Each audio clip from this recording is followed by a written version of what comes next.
बोलो, शुरू करें। बंगाल में आज जो ग्राम पंचायत के चुनाव हो रहे हैं उसमें हिंसा का तांडव हो रहा है। अभी तक 1 दर्जन से अधिक लोग मारे जा चुके हैं और बड़ी संख्या में लोग घायल हैं। ममता जी, आपने अपने बंगाल को कहां पहुंचा दिया? एक समय बंगाल लोकतंत्र की जननी थी, राष्ट्रीय जागरण का केंद्र था। सुभाष चंद्र बोस का बंगाल, गुरुदेव रविन्द्रनाथ टैगोर का बंगाल, ईश्वरचंद विद्यासागर का बंगाल। कोई चुनाव होगी तो लाश गिरना जरूरी है क्या? और ममता जी, मुझे आपसे एक सवाल पूछना है कि पहले बिहार सहित बाकी प्रदेशों में भी बहुत लाशें गिरती थी, अब तो चुनाव आयोग की सख्ती के कारण वो काफी कम हो गया। आपके यहां भी लोकसभा के चुनाव होते हैं तो चुनाव आयोग की सख्ती के कारण हिंसा थोड़ी कम होती है, लेकिन जब आपकी सरकार ग्राम पंचायत का चुनाव करवा रही है तो क्या हो रहा है और कितने लोग मारे जाएंगे, क्यों मारे जाएंगे?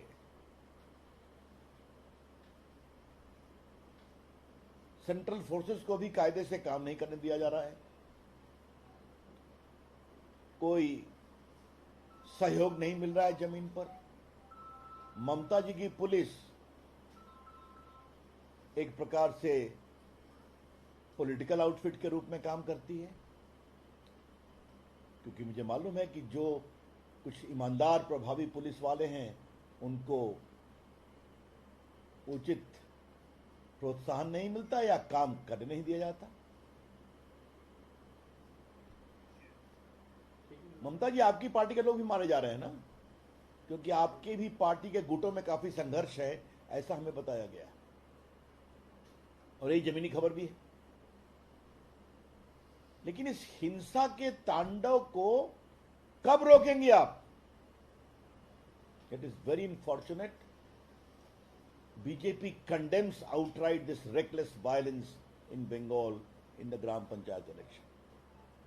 भारतीय जनता पार्टी आज के चुनाव में इस हिंसा के तांडव की भर्त्सना करती है। एक दूसरी महत्वपूर्ण बात हमें कहनी है कि जब पूरे देश में इलेक्ट्रॉनिक वोटिंग हो रही है तो ममता जी, आप बैलेट बॉक्स ले आई। आपके अंडर में जो चुनाव करवा रहे हैं, आप लोग के दबाव में बैलेट बॉक्स फिर आ गया। जो बैलेट बॉक्स अतीत हो गया था, बटन दबाइए इलेक्ट्रॉनिक वोटिंग मशीन पर, आपकी वोटिंग रिकॉर्ड होगी। अब आप बैलेट बॉक्स ले आई और फिर वही पुरानी परंपरा कि बैलेट बॉक्स को छीना, उठा के कहीं तालाब में फेंक दिया, किसी बैलेट बॉक्स में इंक डाल दिया ताकि जिसको जितने वोट मिले सब समाप्त हो जाए। ममता जी, आपकी सरकार के लोकतांत्रिक कमिटमेंट का टेस्ट हो रहा है। ममता जी, the very democratic credentials of your government is under serious test. किस बात पर आप नरेंद्र मोदी के खिलाफ आरोप लगाती हैं? विपक्षी दलों को एक करने की बात करती हैं कि लोकतंत्र का हनन हो रहा है मोदी जी की सरकार में। लोकतंत्र का हनन ममता जी आपके सरकार में बंगाल में हो रहा है और सारी विपक्षी पार्टियां चुप हैं।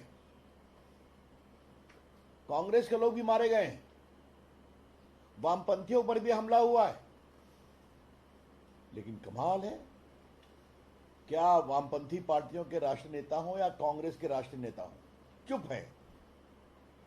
ये है आपके दोहरे चरित्र। This is your double standard.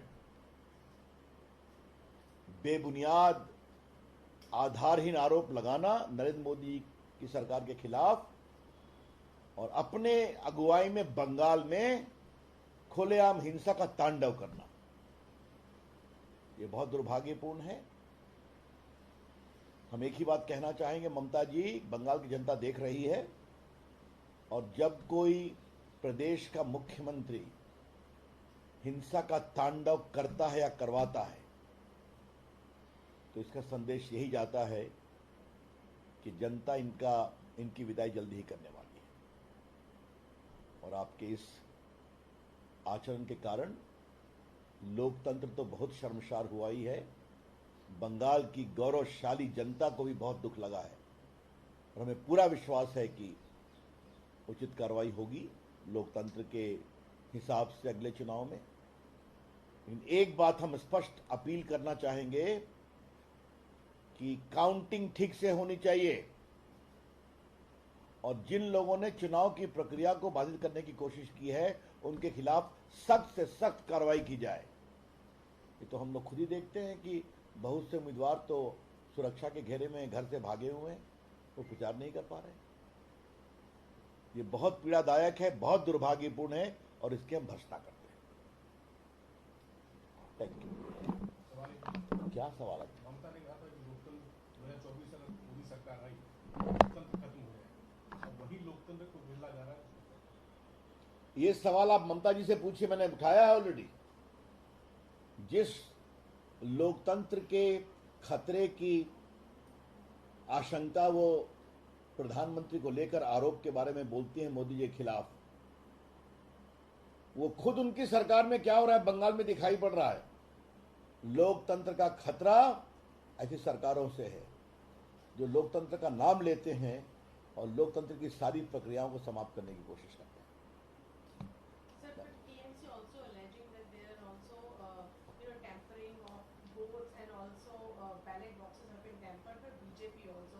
They are putting up a lot of videos and also saying that the central forces are used by BJP in the elections. How do you react? This by itself is a very, very baseless comment, a comment of desperation.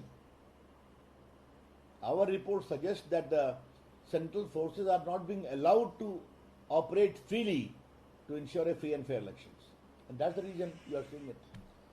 And there's a lot of tussle inter se between the TMC party also.